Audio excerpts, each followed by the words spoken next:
ভাই ক্ষমা করে দিস তুই আমাদের, আমরা তোরে বুঝতে পারি নাই। আজ সত্য আমাদের চোখ খুলে দিয়েছে। একজন নির্দোষ ছেলেকে কিভাবে ফাঁসিয়ে দিল, অনলাইন আসলে কি করতে পারে সেটাই আজকে আপনারা জানতে পারবেন। পৃথিবীর একমাত্র জায়গা মায়ের কোলকে হারিয়ে সেই সন্তান এমনিতেই কিন্তু দিশাহারা হয়েছিল। এমন তো অবস্থায় র‍্যাব এসে তাকে আবার আটক করে নিয়ে যায়। জিজ্ঞাসাবাদে জানা যায় সেই ছেলেটি নিজেই নাকি নিজের মাকে ফ্রিজের মধ্যে ভরে রেখেছিল। আর এটা শোনার সাথে সাথে অনলাইন একরকম রাতারাতি এই টপিকটি ভাইরাল হয়ে যায়। নানা ধরনের মানুষ নানাভাবে মন্তব্য করতে থাকে সেই ছেলেটিকে নিয়ে। আমি নিজে এরকম একটি তথ্য পাওয়ার পর সেই ছেলেটিকে নিয়ে এরকম একটি ভিডিও বানাই যেখানে ওই ছেলেটির বিপক্ষে কথাগুলো বলি। একজন সন্তান আবার কিভাবে তার মাকে ফ্রিজের মধ্যে ভরে রাখে। মা নাকি তার হাত খরচ দিচ্ছিল না এবং তার প্রেমের সম্পর্কটি মেনে নিচ্ছিল না, যার কারণে তার মাকে নাকি তিনি ফ্রিজের মধ্যে ভরে রাখে। যে তথ্যটি ছিল সম্পূর্ণই ভুল। আজকে হঠাৎ করে আমরা কিছুক্ষণ আগে জানতে পারলাম তার মাকে তিনি আসলে ফ্রিজের মধ্যে ঢুকায়নি। তার বাসারই 4 তলার ভাড়াটিয়াই তার মাকে মেরে তারপর ফ্রিজের মধ্যে ভরে রাখে। কারণ সেই ভাড়াটিয়ার রুমের মধ্যে চলতো অশ্লীল কার্যক্রম। একের পর এক মেয়েকে নিয়ে সেই রুমের মধ্যে ঢুকতো এবং তার মা সেটা দেখে ফেলে। এরপর ভাড়াটিয়াকে হয়তোবা তার মা কিছু বলেছিল আর সেটারই ক্ষোভ প্রকাশ করলো এইভাবে দুনিয়া থেকে সরিয়ে তার ঘরের মধ্যে ঢুকে তার মাকে শ্বাসরুদ্ধ করে ফ্রিজের মধ্যে ভরে রাখে। এরপর তার ঘরের আলমারি থেকে শুরু করে প্রত্যেকটি আসবাবপত্রের মধ্যে তারা আঘাত করে, ছিন্ন ভিন্ন করে তার ঘর থেকে হাতিয়ে নেয় টাকা পয়সা। অন্যদিকে তার সন্তান ফেসবুকের মধ্যে পোস্ট করতে থাকে,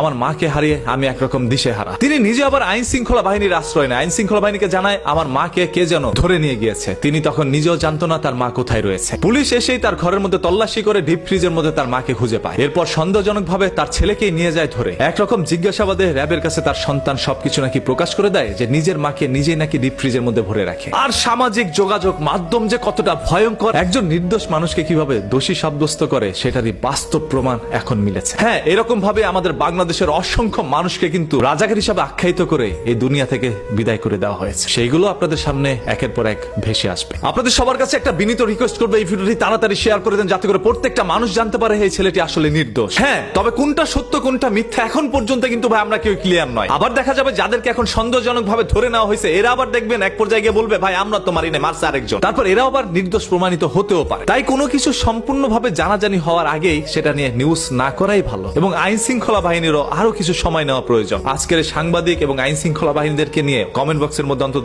এক লাইন লিখে যান, দেখতে চাই আপনাদের সবার মূল্যবান মতামত। আর র‍্যাবি ভাই জিজ্ঞাসাবাদে এমন কি তথ্য বের করলো যেগুলো সম্পূর্ণ ছেলের বিপক্ষে গিয়েছিল আর যেগুলো সম্পূর্ণ নাকি মিথ্যে। আইন শৃঙ্খলা বাহিনী একজন মানুষকে ধরে নেওয়ার পর জিজ্ঞাসাবাদে যদি তার উপরে সকল দোষারোপগুলো দেওয়া হয় যিনি সম্পূর্ণ নির্দোষ ছিল, তাহলে দোষী মানুষগুলোই কিন্তু সমাজের মধ্যে মাথা চাড়া দিয়ে উঠতে পারে। আর যার কারণে আমাদের দেশে প্রতিনিয়তই অপরাধীকে অ্যারেস্ট করা হচ্ছে, তারপর অপরাধ যেন কমছে না। কারণ সঠিক অপরাধীকে চিহ্নিত করা এখনো হচ্ছে না। নির্দোষ মানুষগুলোকে অপরাধী বানিয়েও তাদেরকে সর্বোচ্চ সাজাই দেশের মধ্যে দেওয়া হচ্ছে বলে অনেকেই জানে। আজকের এই ঘটনাটি আমাদের সবার চোখ খুলে দিয়েছে। এখন থেকে যেই কোনো দুর্ঘটনার পিছনে লুকিয়ে থাকা সেই ছোট্ট ঘটনাগুলো একটু যাচাই করে দেখবেন। আমরা সাধারণ জনগণ ভাই এক একটি দাবার গুটি আমাদেরকে দিয়ে কেউ একজন চাল দিচ্ছে, সেই লোকগুলোকে যথাসম্ভব দ্রুত চিহ্নিত করা প্রয়োজন। এই নির্দোষ ছেলেটিকে আমরা কতই নাকি বলেছি, তার মাকে হারিয়ে একরকম তিনি যখন ছটফট করছিল, দিশেহারা হয়ে পড়ছিল, তখনই আবার দেখছে পুরো জনগণ তার বিপক্ষে। আজকে তার কাছে কিভাবে আমরা ক্ষমা চাইতে পারি? ক্ষমা চাওয়ার কোনো ভাষা কি আপনার কাছে রয়েছে? পুরো কমেন্ট বক্সটা আজকে উন্মুক্ত